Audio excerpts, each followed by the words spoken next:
Hello, and welcome to another edition of Your Therapist Needs Therapy, the podcast where two mental health professionals talk about their mental health journeys and how they navigate mental wellness while working in the mental health field. I'm your host, Jeremy Schumacher, licensed marriage and family therapist. To support the show, head over to patreon.com/wellnesswithjer. We appreciate all the likes and shares and all that fancy podcasting stuff. Today, I am joined by one of those special therapists who have figured out the YouTube algorithm and gotten a little bit internet famous and done really well for themselves. I am joined by Kendra Hamilton. Kendra, thanks for joining me today. Hi, Jeremy. Yeah, thank you for having me. I'm really excited to be here. So super excited to talk about your areas of expertise. I've had a number of sex therapists on. I think it's always fascinating to talk about that work that you're doing and where we're kind of at culturally and tackling things like sex education and sexual issues that people are having. But I always start with the same question, which is, how did you get into the mental health field? Wow. Well, in some ways, I come by it quite honestly. My mother is actually a marriage and family therapist, and that was something that she went back to school to do in her 40s. And it was at the time I was in high school. So she was learning counseling and counseling psychology at a time when I was a teenager. I have two sisters, and so she was like practicing on us, which at the time was like so annoying because she was talking about being self-responsible, and she'd be like, your sister doesn't make you mad, Kendra, you make yourself mad. And I was, just like 15 and absolutely not having any of that. So at the time I was like, this is so annoying, I would never want to be like a therapist. And I went to university for military history, of all things, and English. And it was interesting because I went and got it was a tarot card or an astrological reading of some sort, which I love. And I was 19, and the woman was like, oh, you have a very strong intuition line. You'd be a very good therapist. And I was like, no. I was like, I don't want to, because like at the time I was still like just associating it with like everything at home. But then and so I didn't get into it. So then for my 20s, I did a whole bunch of different jobs, but I was really got into like my own personal work. And so I started to understand self-responsibility the older I got and how important it actually was. And, like Brene Brown, all of those pieces started coming in, and I just did mostly like my own personal work for all of my 20s. And I realized that it was something that felt very innate, felt really wonderful, and was leading to so much of my own like personal growth and like awareness that really was enriching my life. And so I got to a place where I was like, oh, I do think I could really help other people with this. And so I didn't go to do my counseling education until I was in my like early 30s, which is when I started. So I got a little bit later into it. And then the sex therapy piece is slightly different. Do you want me to like talk a bit to that now, or? Yeah, if that fits the story, let's go with it. Absolutely. So the sex therapy, I knew if I was going back to school to study to be a therapist, I wanted to do sex therapy. That was always the intention. And realistically, that was because sex was always an area that I really struggled with. I was a super late bloomer, terrified of boys throughout like high school and university, if I'm being honest. Like, didn't kiss anybody till I was 19, and I was like hammered to do it because I was just so self-conscious, and I had all this just insecurity, as we all do, I guess, as teenagers. But it was a place that I had so much interest or curiosity in, and really had since I was little. My mom was always afraid, actually, in high school that I was going to be like very promiscuous because I always wanted to buy like underwire fancy bras and this, that, and the other. Meanwhile, I was like, little did she know, I was absolutely terrified of anybody coming like, or a like boy coming within like 2 feet of me. But I was always like interested and would like research and read about sex and sex education, but had no physical like connection to it. And I think the research became an outlet. When I was graduated university, I was 21.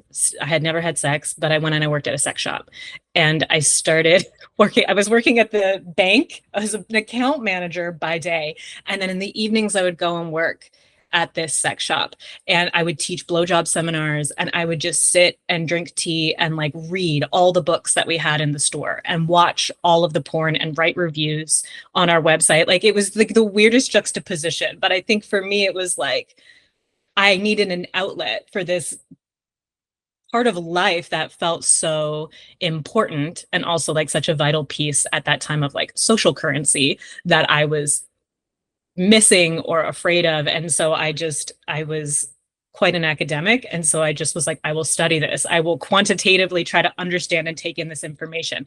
So I have some sort of connection to it. Hmm. And so eventually, I mean, I did have sex. I was 22 and very much just sort of like to get that check mark and and honestly, it was very underwhelming. So I Oh was like, no. I know, I was like, oh, well, I feel exactly the same. I thought it was going to be like this huge. I was going to be like, I'm going to understand it and I'll belong and I'll get it. I'll be part of the club, you know? And then I did it. I was like, oh, like that was like medium, which at the time was actually kind of, you know, women get told or female bodies get told the story of like it will be painful. And so when my first experience was not painful, I was like, amazing. I will chalk this up to a win. But also realistically, like I felt nothing. Like I was numbed out. Like I just Hmm. felt like it felt like pressure and like I was aware that like something was happening, but also like I felt like no pleasure, no like real sensation. And so at first I didn't mind that. But then over time I was just like, I don't understand why everybody's talking like sex is this amazing thing. And like movies, media, we get this certain portrayal of how like blissed out ecstasy like it can be. And like everybody wants it and everybody loves it. And I was like, I would like, you know, sooner have like a really good sleep or like a nice cup of tea or like, you know, there was so many other things that I felt would be more enjoyable. Right. And so I was like, I don't know what's missing here for me. And so part of like throughout my 20s as well, I started doing tons of research into like tantra, sex, somatic sex education, sexology, sexological body work, and just trying to understand like how I could like access really like more pleasure, more orgasm, more ecstasy, more connection with partners. Yeah. And that's where I really started to get into more of the body work, which is so much of the work I do now is I work somatically. So through like a lot of like body based and bottom up styles of therapy, Yeah. really getting out of your head, which is like I was completely in my head. Like literally all I did was have sex in my head until I was like 22. And so then it took me a long time to transition that into like how do I drop into my body and actually feel sensation, feel connected to my partner, not be in performance, not be worrying about like what I look like, smell like, how long I'm taking, you know, how do I actually have like a fully embodied and present sexual experience where I am following and aware of my own pleasure and not consumed by ideas about what's supposed to be happening. Yeah. So, so by the time I eventually, so it's funny because even when I was like in undergrad or when I worked at the sex shop, I was like 22 and they were like 21, 22. And they were like, you'd be a great sex therapist. And in my head, I was like, I can't be a sex therapist. I have never had sex. And so I think by the time I was like 30 or 31, when I went to counseling school, I had had enough sex. And by my late 20s, I was starting to actually have sex that was really enjoyable and pleasurable for me. And I was learning and understanding my body so much better that I felt like I had a leg to stand on to actually be able to support people through this. So, so that's why I chose to go into like I've always been really fascinated with sex and intimacy and those types of relationships, and it just took. And I think because of that, when people first meet me, they're like, "Oh, you're a sex therapist because sex has always been great, or it came easy to you, or you love it so much." And I was like, totally the opposite. I do have a bit of a Yeah. fixation, but I think it was more because I just didn't get it. I didn't have good sex for so long. And like it was my own journey and trying to understand how I could feel like confident, playful, alive, and sensational in the bedroom. Like because I did that for myself, I feel like that's how I got to a place where I'm like, I feel confident now to be able to like support other people who are not having really ideal sex lives, which realistically those are the people who come for sex therapy. If you're having, you know, great sex, you don't need me. Right. Yeah. Yeah, There's so much in there that I want to talk about. sure. I'm curious. This is the first question that popped in my head, so I'm just going to kind of follow my curiosity. What was, the difference between kind of this informal education that you pursued all on your own of working the sex shop, reading all the books, watching all the movies, and then your formal training of like being a sex therapist? Like, were you surprised, like, oh, I know a lot of this already, or was it from such a different perspective that it was a shift in paradigm, or what was that like for you? Um, a bit of both, I would say. Like there was a lot that I knew from my own experiences, and a lot of my own personal study had been in the realm of Eastern philosophies, Tantra, Taoism, which is like ancient Chinese philosophies, where they use like yoni eggs and different exercises with your Right. sexual energy to kind of like awaken sensation. Um, but then I'm in Canada, and so we don't have like a master's program or any formal route yet still to become like a sex therapist. So I kind of bits and pieces it together. But one of the most formal trainings, or I should say academic level trainings that we have is out of the University of Guelph. And they have like this sex therapy intensive.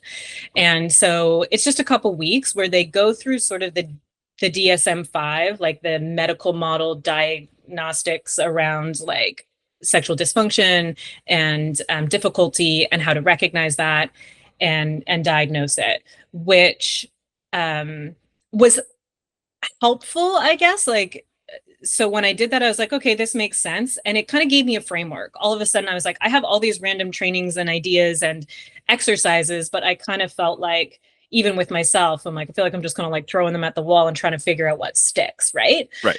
Yeah. Whereas once I did like that kind of more formal or academic training around sex therapy, I was like, they were like, okay, these are the presenting issues. These are the types of things you should look at to help with like creating a remedy. And I was like, okay, that makes sense.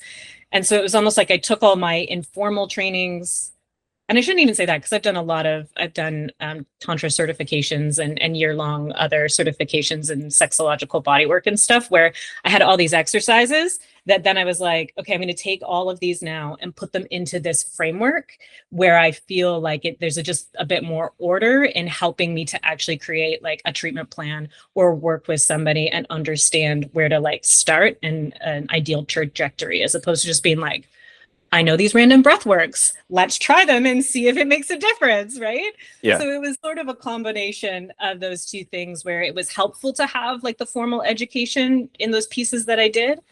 But I would say that even when I left that training, there was a lot of other students or participants who, oh, sorry about that, who were like, okay, now I feel like I know how to like recognize and diagnose and like give suggestions, but like I really don't know how to like what exercises I can actually give to these Sure. people. Yeah.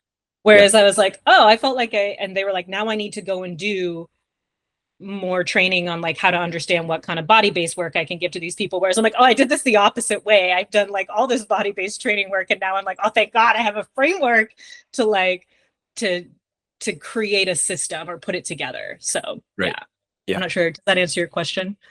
Yeah, I think so. Because I think a lot of therapists, I think it's probably the Venn diagram is intellectuals and therapists that overlap there.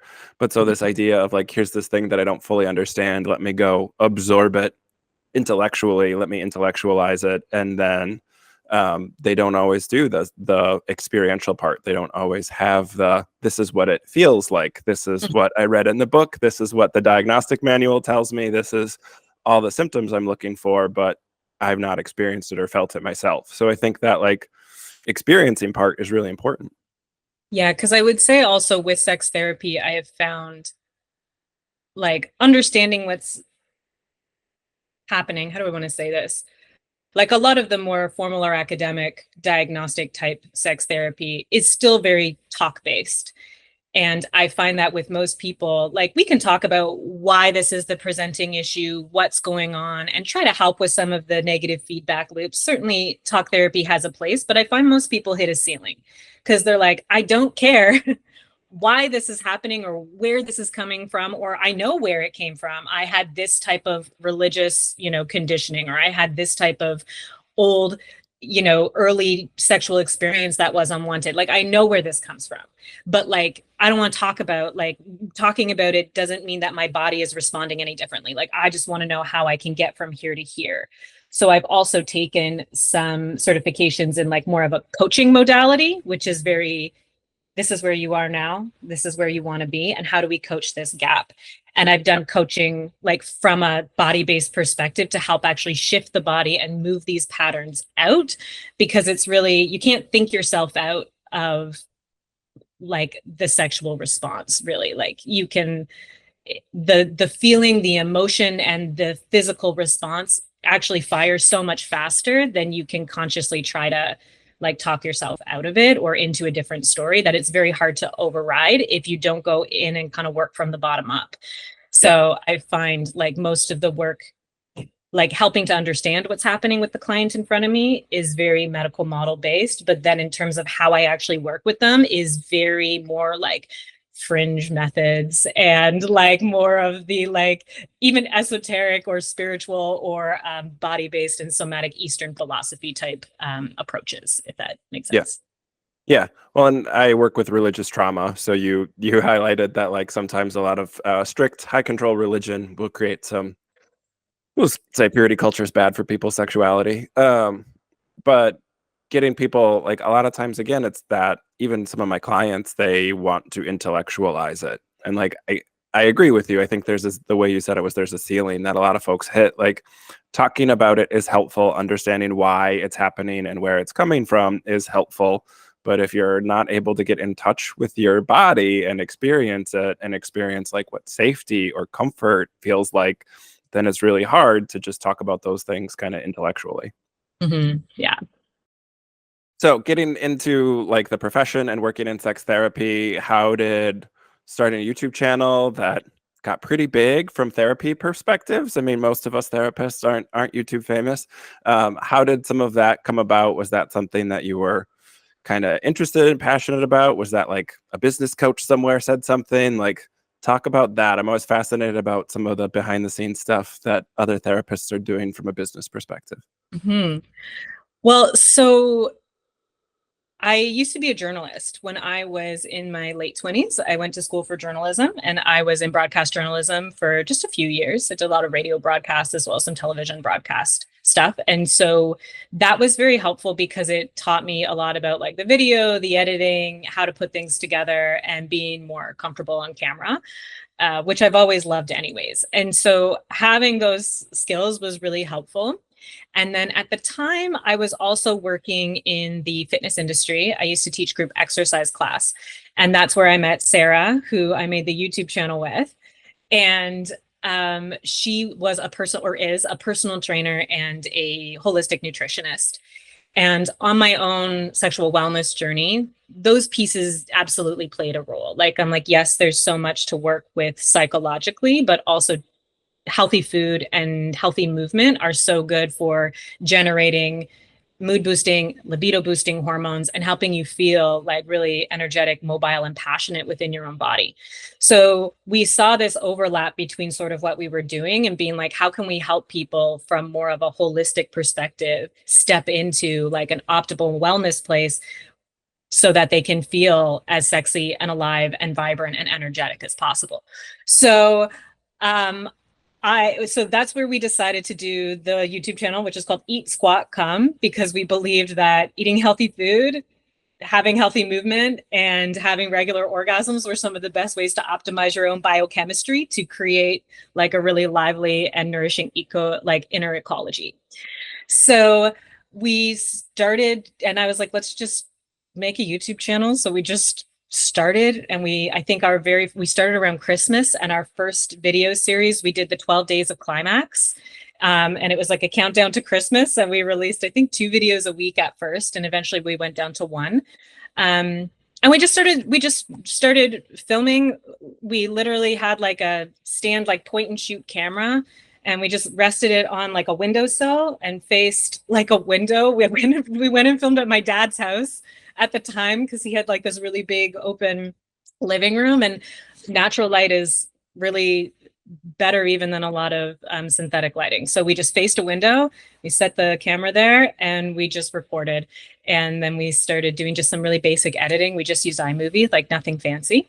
And we started throwing them up. And then, yeah, we just got more and more traction. And like realistically, as much as it's nice to have the following that we do or that we generated, it like it's not always, and I think that this is common. so maybe I don't even need to say this, but like, you know, not everybody was our target market. And I think we realized that eventually, where we're like, oh, I think we're getting people that we're not really trying to talk to. And so over time, we learned how to finesse our language and our titles and our video topics to try to make sure that we were calling in more people who were aligned. And from there, we actually created an online course called Vagina Warrior, which was about like building vaginal strength for a healthier sex life. And so she did a bunch of like core and pelvic floor exercises and how to eat to nourish your sex hormones and everything. And then I added in yoni egg exercises and different ways to strengthen and connect to your sexual energy. So we just kind of pieced it together, and it was a lot of trial and error, but certainly my journalism background was helpful.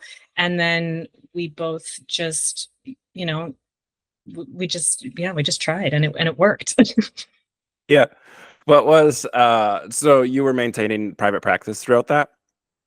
Yes. So this was right when we were both actually finishing up some education. So I had just finished school. And so I was working actually at a college at the time. I was working at a college in their wellness department as a therapist and working with students, which was great. I was actually running sex education seminars on campus, which was so much fun. And so I was just getting started with that, and she was just getting started with her own nutrition and personal training business. And so we were newer to that. And then we were just trying to do this in conjunction at sort of the same time. And then eventually, like, and where we are now, again, we haven't posted on YouTube in a couple years because I was living in Vancouver. We were both there. And now I live in Toronto. And so we weren't even together to be filming, but also we both just really wanted to focus more on our private practice and working with individual clients. As that started to grow, there was less for us to do together. And I think we realized also, as much as there was common foundation and common thread between how we worked, it's really, they're three completely different industries, like personal training and nutrition and sex. Like I was like, it became harder and harder to be like, she wanted to niche and I wanted to niche. And so it kind of naturally, we grew into like more of our own vibe, which was great. But I mean, it was such fantastic practice and experience, and the channel is always there. YouTube is wonderful that it's a search engine, so it's not like they're timely like Instagram or TikTok. So Right. It's great. Yeah. I think I have been in the mental health field for 15 years, but just opened my practice about 2 years ago, and it has been surprising to me, I think, seeing some of the therapists who go and do like YouTube full time, but then also people who build a following and have what, you know, a small account like mine or a small therapist like my online presence is, and be like, oh, like how'd they just walk away from that? But I think as I've spent more time doing the podcast and stuff like that, it's like, right, I always want to maintain my private practice. Like working with people one-on-one or face-to-face is still what I like to do the most. And what you hinted at earlier is like you're drawing in a really big crowd sometimes, but those aren't always your ideal client. That's not always who's coming in to work with you. And so some of those metrics can be a little janky. I think that you might have a post that goes viral, but that doesn't mean you get any new clients from it. And depending on what you're trying to do with your practice, that might not be what you really want to put your time and energy towards. Yeah. And it takes a lot of time and energy. And I think the more I realized it, we originally had a vision of building out like a whole library of online courses and just being able to run mostly that online business, which sounds ideal. But then I realized I'm like, but I'm not really a business one. I don't have an interest in business and running a business. Like I love working with people. I love helping and seeing the change and all of that. And so I still have a somewhat similar vision. I'm in the process of creating my own and launching my own online course. It's pretty much done, which is great for around building sexual confidence and vitality and stuff. But even if I do that, like I want to have an online option, but I always want to do in-person stuff. And for me, I love group work, and especially with sexuality. I find that even with the online course, I'm running like a little beta group through it right now, and we meet every week and do a Q&A. And that's like my favorite part. And that's everybody's favorite part, because they're like, I can talk about these things and meet with like-minded women. And I don't feel like I'm in this isolated experience, like just doing this by myself, like I'm hearing other people struggling with the same thing. And I think in general, it's so helpful and validating to hear that other people struggle in similar ways that we do. But especially when it comes to sex, I think it's something that we keep so private that when somebody else says, you know, like, I've never had a vaginal orgasm, you're like, oh my God, me neither. Like, thank God. Like, I thought I was the only one. Yeah. And it's just so nice to like be able to talk about that openly. And so I have a vision of having certainly some online pieces, but I want to do like groups, workshops, like one-on-one. I still always want to have like the energy of being in person is so magical. Like I don't want to be behind a screen just like running sales funnels. Like it's just so not my jam. I mean, I would love to Yeah. get to a place where I could hire somebody to do that for me, but like I don't want to set it all up.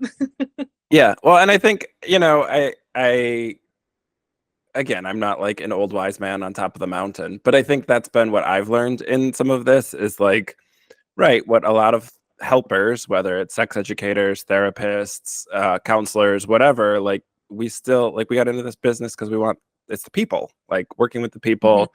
It's that human interaction that's really helpful. And so yeah, it's great to have resources available, folks, especially if like they can't work with you in person. But for a lot of us, I think it's still like, yeah, following the algorithm is not as exciting as having a new client call you and you connect with them really well. And you're like, yeah, I'd love to work with you. Yeah.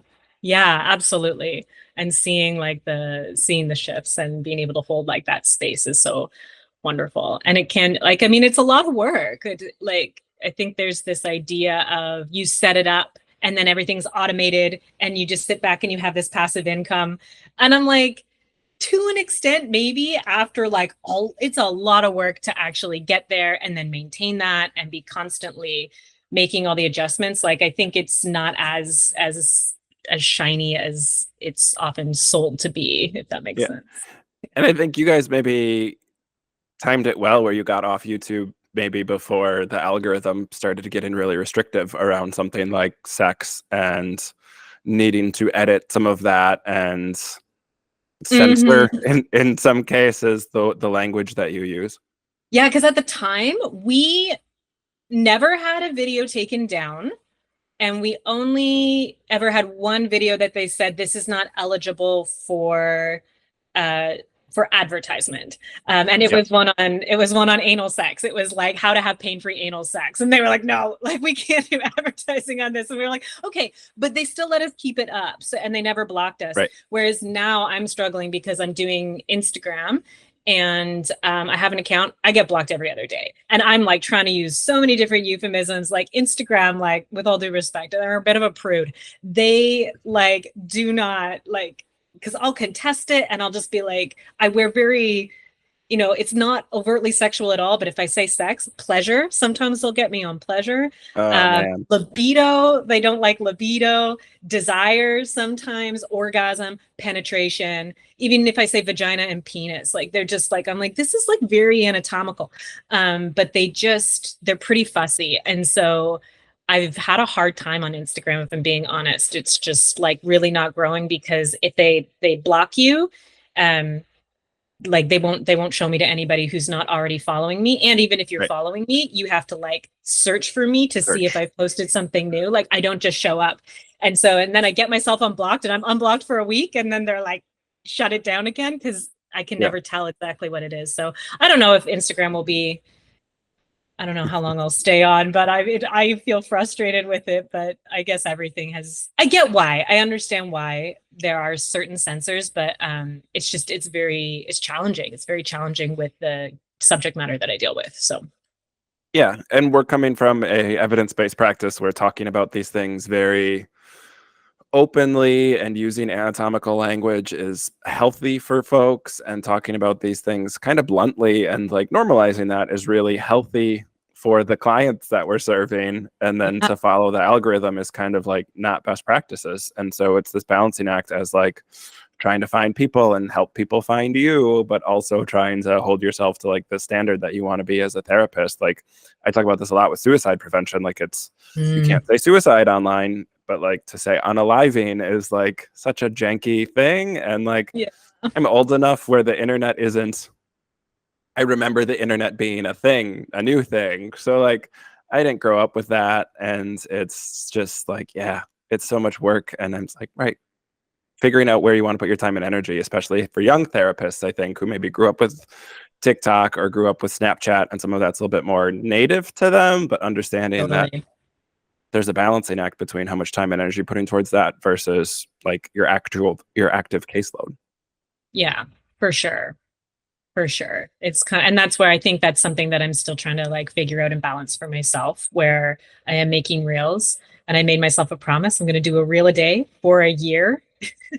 And so I'm about halfway through that, and it's fine. It's good. I actually have a lot of fun making them because I do like making the videos, but it's disheartening. It's challenging, just in terms of like trying to understand what you are and aren't allowed to say. And then, yeah, kind of feeling silly. Like if I'm trying to be like, I think it's important to have honest conversations about sex. And then I'm being like, spicy times, the big O. And I'm like, fuck, like this is just, I'm perpetuating this idea that these are embarrassing things and we need to find euphemistic ways to discuss them. I can't say penis, I have to say, like, I'm just like, this, I feel like this is the opposite actually of how I want to be able to speak freely, as you were kind of mentioning. Yeah. Yeah. Yeah. It's so weird. I don't know. The internet's become more and more strange. Um, I'm curious your take. I've had a couple sex therapists on as guests. What's it like with your clientele, where I feel like so much more education around sex is available to people? The internet has been really wonderful in that sense that, I grew up in purity culture. I was raised very conservative Christian. My parents didn't have a sex talk with me. There was no awkward, here's a book to read. It just was never discussed. And so the internet I think is really great, where people can go and find good information, but also there is all this stuff that gets propagated that is unhealthy, that is unhelpful for folks. So specializing in this, working with clients who are struggling with sexual issues, what do you kind of see that balance between, like, there's really great information that's available in a way that it wasn't previously, to like, ugh, there's people like Andrew Tate out there spreading, misogynistic nonsense.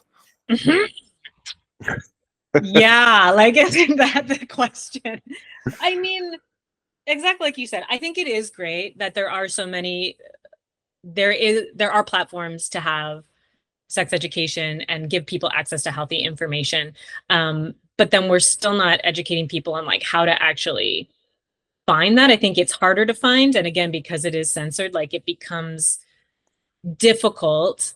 Um, yeah, because as much as that's out there, and it's hard to say because actually, like, there's probably so many clients that I don't have because they found really healthy, wonderful sex education resources and they were able to create a much healthier sex life than they would have otherwise. So that's great. And those are the people who like don't walk through my door. Whereas the people who do walk through my door are more the ones who lots of purity culture, lots of sexual abuse and trauma, and a lot of porn. Porn is so, because like if you look up sex education, like I don't know, but my best guess would be, even if you Googled sex education, other than the show maybe, would come up, like most of it would still be like, you'd still get tons of porn in addition to like Mhm. some maybe like nuggets of sex education that would actually be really helpful and healthy. But when you're a teenager and when you or a young adult and you're actually trying to understand sex education, I feel like sometimes you don't want the more serious, or like this sounds awful, but like it's not cool. Like you want to be like, okay, like yes, we understand consent, but like that's not the video I'm going to click on, because I'm like, if I go as like 15 or 16-year-old and start talking about like consent is sexy and all this stuff, I risk being made fun of. Where if I buy into the media image and what I see in porn as like, yeah, this is hot and this is what I want, this is what I do, I might be more accepted by my peers who are also all trying to be cool at that stage of life. So it's like, anyways, I feel like I'm just talking, like, I don't know if I'm answering your question at all, but it's like there are those resources available. I think it's wonderful. There's healthy sexual education resources available. I think there are a lot of people who are reaching to them, but I do believe it's outweighed still by our conditioning through religion, through the sex, like through the school system, where it's getting better, but for the most part, our sex education is still very fear-based, Mhm. which is like, don't do this, don't do that, this is dangerous, these are the risks, these are for your fallopian tubes, as opposed to like, this is how your system of arousal works. This is what like pleasure is. This is how to access pleasure. This is what connection looks like. This is, actually talking about like the beautiful pieces of sex. I Yeah. understand the danger in teaching that to high school, not the danger, but I understand why there's a lot of resistance to teaching that in high school. But I also am like, oh, but how much more beautiful would it be to help people have a healthy relationship with sex? Yeah. And porn is tricky. I'm not against porn, but I think it's not education. And I think especially young adults treat it like this is education. And I'm like, Yeah. this is entertainment. It is Right. sensational. It is not real life. It would be like looking, I would say it's like you look at a romantic comedy or a Disney movie, and if you use that as education for like how a relationship should look, you're gonna have a rough go, right? Like that's not real life. This is entertainment and it's fun. But like that's not actually, we don't actually get a lot of healthy representations of relationship in media and movies. And same with porn. Like that's not a healthy representation of sex. It's entertainment, and sure, it's fun and it's like bubblegum and we eat it and we enjoy it. But then like we need to like actually understand that's not the juice, you know? Yeah. Yeah. And porn is so ubiquitous. I mean, this is an old statistic, but like in at least in America, studying porn is really hard because there's no control group that hasn't ever watched porn, and so like Really? that's just how Believe it. widespread it is to find a control group where they haven't seen porn or been exposed to it. Like it just doesn't exist anymore. So That's sad. yeah, Would yeah, that be but I possible do. in like another country? I wonder if there's another culture, but I guess probably Yeah, not. yeah. Well, I think it's so accessible with the internet. I mean, Yeah. you talked about sex ed. Like I thought about like, yeah, OnlyFans and Fansly and all those other things are probably going to come up in addition if you just Google sex ed. Like some of that stuff might be beneficial. I know there are people who use those platforms for educational purposes, but by and For large, sure. it's going to be again entertainment, and that's kind of the approach that I talk with clients too. Like this is entertainment. You don't watch Braveheart to learn history of England. Like that's Right. the movie that is loosely based in reality, but is not realistic. Same with porn, like loosely based in reality, not realistic. It's entertainment. But there are so many people who turn to it because no one else in their life is talking to them about sex or what their body's doing, and porn's readily accessible. Yeah. Yeah. I agree. So it's hard. Porn is a hard one. Yeah. Yeah. Um, wh- how do you, let's see, how do I want to word this? When you're working with clients, what's kind of the approach you're taking with something like purity culture? If you have someone, because that's an interest of mine, I work with a lot of religious trauma folks. When you're working on kind of unpacking or tugging on some of those threads around things like sex is bad or lust is a sin, like how do you Mm. balance, or like how do you approach that from a sex therapy perspective? So my approach is largely, like I said before, somatic, so very body based in how I work with my clients. So we'll have maybe a small conversation, or I do have a little worksheet that I often give called like what is your sexual blueprint. So we look at like what are the messages that you got and how are they showing up now, Mhm. and which ones are helpful. Are any of these helpful, and are any of these things that you want to keep as part of your sex life going forward? Which of these messages is not helpful? Which ones are you ready to let go of, or you think would help to create a more um, vibrant or fulfilling sex life if you were to let them go? So we can start with a bit of like a logical, just kind of understanding and teasing apart where these came from, what you like, what you don't like, and what you want to kind of disconnect from, which helps you to kind of like make that conscious decision. But then when it comes to actually kind of pulling out those weeds, that's when I'll drop into the body, and I work largely with the felt sense. So any memory, belief, emotion, I believe, and there's research to show that, it gets encoded on the body in, our muscles and tissues, the tension in our muscles, the shortness of our breath. And so if there's an emotion or a belief that you are holding on to and it's getting in the way, we can like go into that part of the body, and using usually breath, sound, awareness, intention, and our focus, it's to help like relieve or like remove that block. So for example, if it was like, I believe that sex is a sin. So we would go through a process of me being like, okay, like go into your body, feel for like when you think sex is a sin or when you consider that belief, like what do you feel in your body? And often it'll be like, oh, I feel like this like weight on my chest, or I feel a knot in my stomach. I'm like, okay, amazing.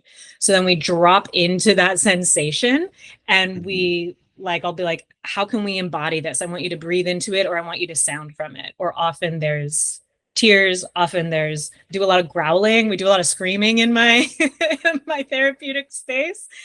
We make a lot of noise, we slam a lot of pillows on the ground, we do a lot of stompy feet stuff. So it's like, how can we actually like help this part of us express? Because usually it's a part of us that's like sex is a sin, and so we lock down. So it's like, Yeah. how can we like release this energy and emotion so that the body, when we have those holding patterns, really that's holding you in a past narrative and it's holding you in like a younger part of yourself. Whereas when you actually allow that part of you out to express, to move, to shift, you bring your body more in alignment with your adult and present consciousness. So often what I see is somebody being like, this is what I want, but my body is responding like this and feeling like this. So I want to have, an orgasm, but my body shuts down, clamps up, I feel pain, or I start to panic when I like even get closer, I feel sensation. So I'm like, okay. So first we actually have to go into the panic. And it's like, what is this? Where is this from? And sometimes memories will come up if we're going into the body. People will be like, oh, I'm having this memory of this, or I'm just having this vision of this, or it feels like it's 7, right? And I'm like, okay, great. So this gives us an idea of like where this pattern was formed. But it's Mhm. really just about like tending to that part, loving that part, expressing that part, trying to understand it. And the more that it actually just gets to kind of like have it say, the more we like bring it into alignment so that when you say, I want to have this, your body's like, okay, yeah, we can do that, because we're not stuck here Yeah. believing that if we do have sex, we're going to get ostracized. If we do have sex, we're going to get pregnant. If we do have sex, mom and dad are going to hate us, right? So it's like we need to like help those younger pieces of us, just like we really just want to grow them up and bring them into the present and be like, we are grown up now, and these are safe things to do. And Yeah. you can tell yourself that all you want, but at the end of the day, if your body doesn't believe it, like that's what's going to stop you from actually creating the experience and the behavior that you want for yourself. Yeah. Yeah. That's so lovely. I think that feeling safe is like what I spend a lot of time on with clients, Oh, like whether it's fear of getting pregnant and STI, because purity culture is very fear based. Like if you have sex, 100% chance you're going to get an STI or you're going to get pregnant. Like that's how right. purity culture teaches it. Um, and so I think it's like removing a lot of those fears, and the phrase I use a lot is like lean in. So like Mm. there's this disconnect, and it's almost like we've pushed it away for so long or buried it so deep, and there's this discomfort around approaching it. And so to really embody it, like you're talking about, there's a work to be able to do that. For a lot of people, it is this disconnect between their brain and their body, and that's a lot of this work, whether it's religious trauma or it's some other approach we're taking. Like it's a lot of getting back into the body and leaning into where we're feeling that discomfort. Absolutely. And one of the first things I actually do, I love that you brought up safety. I always tell my clients, like, feeling safe in your own body is a superpower, because when you feel safe in your own body, whatever is happening around you impacts you so much less, because you know that whatever is happening, like you will be okay in and of yourself, Yeah. And so especially when it comes to sex, right? And so when you feel safe in your own body, it becomes so much more accessible to say no, to say yes, to surrender, to let go, because you believe you can hold yourself. And so Mhm. one of the very first things that I do before we ever, go hunting for the angry stuck pieces, we look for what I call resources in your body. So we'll just do a scan and I'm like, where in your body do you feel safe? Because every emotion, or again thought, idea, it has a physical resonance as well. And often it's interesting, safety often shows up in people's butt cheeks. They'll just be like, oh, I feel it in my butt, or I feel it in my low belly. Sometimes people feel it in their hands. There's no wrong answer, but I'm just Yeah. kind of like, wherever you feel it, like, does it have a color? Does it have a smell? Does it have like a movement or a sensation quality? I want you to drop into that and like imagine you can fully like be this part of yourself. And it just helps to regulate your nervous system and really imprint into your nervous system this experience of safety. And the more you practice it, the more accessible it becomes. Like emotions are so interesting. Like it's actually like if you want to feel more of something, if you practice literally feeling it, Yeah. safety included, it will just be the body will default or habituate to it much more easily. And so Right. safety is a big one. And that way, also, if we do go into something tough and there's a lot coming up, I'll just be like, okay, like take a deep breath, allow that to shift. Like, let's come back. Can you find your resource again? Like, come back into that part of you that feels safe. And in really rare circumstances, I shouldn't say really rare because it happens sometimes, but in some circumstances, I'll ask people to feel safety in their body. They're like, nothing, I'm getting nothing. Like there's no hit, right? And I'm like, okay. And I'm like, can you imagine a space where you would feel safe, And often people will have a happy place, or like we imagine bringing in, like I had this one person being like, I want to be like in a tower, like, and it's all locked and I have wolves protecting the tower. And I'm just like, okay, great. Like go, like you do it, like lean in, right? Like, let's do this. But I'm like, once you're in that space, imagine being in that safe space. And now like, take a breath. What do you feel in your body now? So we can still facilitate an experience of safety, even if we like our imaginations are just the best. Like they're so fascinating and we can really help them work in our favor when we know how.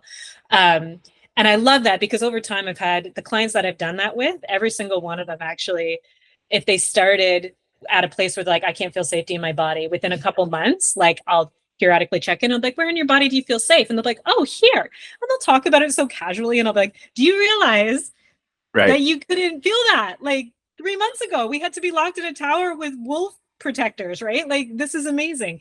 And so it's just like helping to train your body to be like, I am safe in my body in this moment. And when you put that in a sexual context, like it's what do I want to say? Like it's immeasurable in terms of how much of a difference that could make. Yeah, for sure. Um, yeah, doing therapy is so fun. Like I love talking to other therapists who just love doing therapy. Like it's so cool to be a part of people's journey like we get to.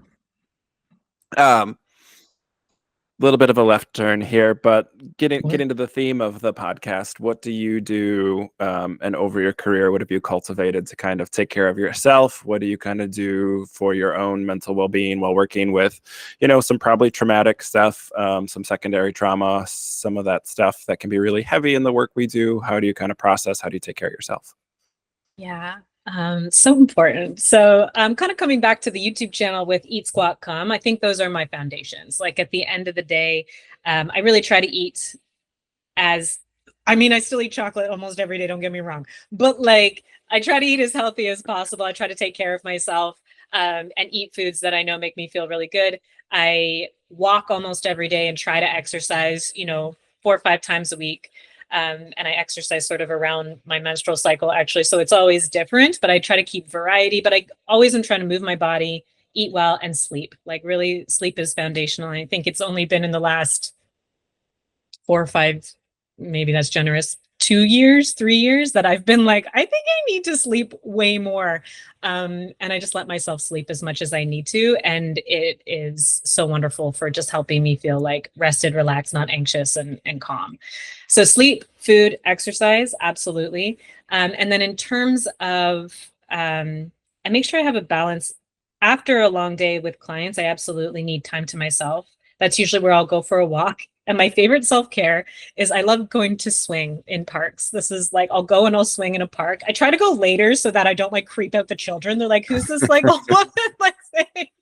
And all these parents are there with their kids. And then I'm like there literally just by myself, like being like, but I find it so soothing because it's just like, it's a rocking motion that like actually really regulates me, I've realized. So I go and I swing if I just need to after like a particularly difficult day of work. And as I mentioned as well, my mother is a therapist. My older sister is actually a therapist. My current roommate is a therapist. And so I constantly am able to like reach out to people in my life to debrief, to discuss particular clients, it's wins as well as tricky, difficult pieces. So I have a lot of personal acquaintances that are accessible for that. And then I do supervision once a month, an individual supervision as well as a group supervision, just to make sure that I have outlets to talk about all of this, which is really important. And then also just in terms of, I also have like a self-care, or what do I want to say, like self-pleasure ritual practices as well. Just being in the sex therapy industry, I make sure that I do certain breath work or really beautiful like self-pleasure practices a couple times a week, at least, just to make sure I'm connecting in with my own body, my own sexuality, my own sensuality. And a lot of the time, you know, that's not just masturbating. That's like, I say self-pleasure. Masturbating, the word masturbation means to make something dirty with your hand, which I dislike. So I usually say self-pleasure. Well, I Yeah. always try to say self-pleasure, but when I engage in self-pleasure practices as well, because um, it's like to connect with my own body, but sometimes like that's not necessarily just like I'm trying to get off or have like an orgasm or experience the most pleasure. Like sometimes it's just like being really gentle and loving and nourishing with myself, and then I end up crying or I'll end up being like, oh my god, I'm really angry right now. It's me dropping into my body to be like, what do I feel like, what would feel pleasurable right now? And I'm like, what would feel pleasurable if I could punch, it would be if I could punch some pillows and scream because I'm in a fussy mood, right? So it's also taking time to just be with myself and try to tune into my pleasure and being like, if this is accessible, I'll lean in. Not to say that screaming into a pillow is not pleasurable. I think that's really what the key is. The key is being like, what would bring me the most pleasure? And sometimes it's being stompy, and sometimes it's having a good cry, and sometimes it's getting off, right? So it's just like really trying to make sure that I'm checking in with my pleasure. So yeah, sleep, food, exercise, talk to other therapists, and like self pleasure. Those are my jam. Yeah. And I love that I talk about like physical health and well-being is not different than mental health. Like we've sort of siloed those things as if they're separate, but they're not. Your brain's part of your body. And No. so that baseline, I talk about it as your baseline is like nutrition, exercise, and rest. Like your body needs those things to function. Your brain needs those things to function. Without those, it's really hard to be regulated. But I love too the stress relief you're doing, but also cultivating joy. Like I've really integrated that and changed my language around just stress relief as like a box we check Mm-hmm. instead of like, how are we investing in our well-being? How are we like cultivating joy in our life so that it's not just like busy day with clients, then I did my stress relief and then back at it tomorrow, and thinking we can do that for our entire career and be like functional human beings. Yeah, no, for sure. Have you heard of Dr. Oh, what's her name? Is it Kelly Brogan? Maybe. She has a book called Own Yourself. She was a psychiatrist, and then she started doing, she stopped prescribing medication because she was like, I believe I'm doing more harm than good. And she wrote this book called Own Yourself. And one of her main things, she goes, with every single client, the first thing I tell them to do if they are really serious about improving their mental health, with any diagnosis, she goes, I tell them to do 30 days. This is very difficult, but she goes, 30 days, no gluten, no dairy, no sugar, no alcohol, no caffeine. And that might be, I mean, those are the big ones. But she's like, Yeah. if you do, she goes, if my clients are serious and they do that for 30 days, like anxiety goes way down. And she goes, depression usually comes like way up in a good way, like a low mood comes way up. She goes, Yeah. and like people's symptoms almost cut in half because your body is just like in this place of like so much more like peace and homeostasis. Really, we're just working in like a really lovely window.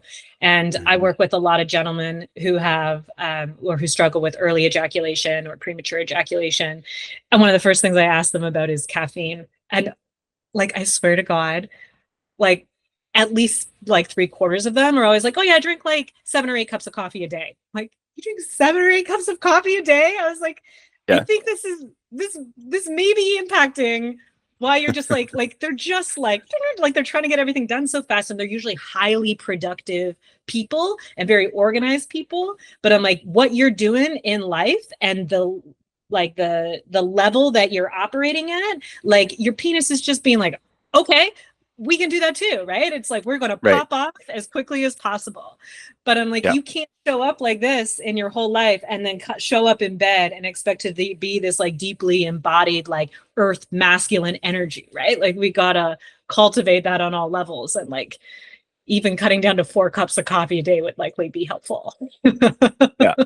Yeah, well, and I don't know the difference between America and Canada, but I know there are a lot of different standards for like what can even go into your food in like the UK and in Europe than in America. And it's one of those things like inflammation's really high and gut health. So like Yeah. approaching again, you just said holistically, like approaching a lot of these things holistically, like mental health isn't separate from your physical well-being. Like I have clients who will skip meals often, and then right, we don't have resources, we're just tapped out. Then like how's your brain supposed to function if it has no fuel? um Right. Yeah. yeah. Canada's like, I think we have slightly higher standards as far as what's allowed, but like we're pretty close with you guys in terms of like the products that we have on the market, I believe. Yeah. Uh, to my knowledge, there's a lot of processed food. Yeah. Hey, like high fructose corn syrup and everything is actually bad for us. Like we shouldn't do Right. that. Who knew, right? Yeah, but I get it. um Like I get it. It's good. I was oh my gosh, in university, I was obsessed with Reese Puffs, like the cereal Reese Puffs. Like I was just like I'd eat it out of a salad bowl. I was just like, this is so good. And then I'm just like, oh, this is garbage. Like there's literally like zero like nutritional value, I think, yeah. to this. And I could eat a salad bowl of Reese Puffs and then be hungry 45 minutes later because it's Yeah. just because it's not giving me any actual like nourishment, like hungry and anxious and tired all at the same time. Like I was like, this is probably not the best breakfast, even if it's so good. Yeah. Well, and there's so many things that affect this stuff. Like this is a whole nother episode, so I'm not going to do a deep dive. But like I work with adults with ADHD as well, and I have Mm, ADHD, and so like understanding that diagnosis and how it affects certain things has really changed my connection to my own body, because there are so many things that I didn't register. Like I never feel full. So like that mm, interoception was a thing I really had to work at and like work to increase. And even with it being increased, that connection to my brain and body, like it's still not a thing I pick up on. It's just not a signal my body gives off. And so for folks, like there is a lot of change and benefit that changing your diet or changing your exercise routine can get. And people often still have something on top of that or in addition to that, that something like therapy or working with a professional is really helpful for, because your body just might be doing something different or firing in a unique or varied way, where having someone else look at it and help you kind of understand and process that is really helpful. yeah, for sure. And I've actually heard, I don't know if this is true and you may be able to speak to it better, but I've heard that individuals with an ADHD diagnosis, coffee actually works differently on their brain where it helps them to like Yep. settle and focus. So it actually can be very helpful in some circumstances, which I'm like, oh, so Yeah, that's I have a lot of caffeine, but I'm not. I don't take any medication. I've never been medicated for ADHD, so I've always managed it through diet and exercise and Mhm. orgasm. Honestly, like I'm pretty open with folks on ADHD. Like if you need some dopamine, have an orgasm. Um, but yeah, so I will have, I can drink a Red Bull or two and go to sleep. Like it mellows me out. Yeah. So it is different. But again, like I It think is that the just level. knowing that, yeah. And Yeah, it's lovely. It's a lovely thing in therapy where you can have like a professional who's working with you and your body specifically to understand some of these things and integrate it in a healthy way that makes sense. Um, yeah. So I don't mean to put you on the spot, but you gave me a little peek behind the curtain of some stuff upcoming in the fall for yeah, you. Do you want to talk about that? I would love to. Yeah. So I'm putting together a course. This one it's for women or well, all women, I was going to say, who are wanting to feel more like sexy, confident, and playful in bed. A lot of it is around sexual self confidence and knowing and owning, really stepping into your own pleasure.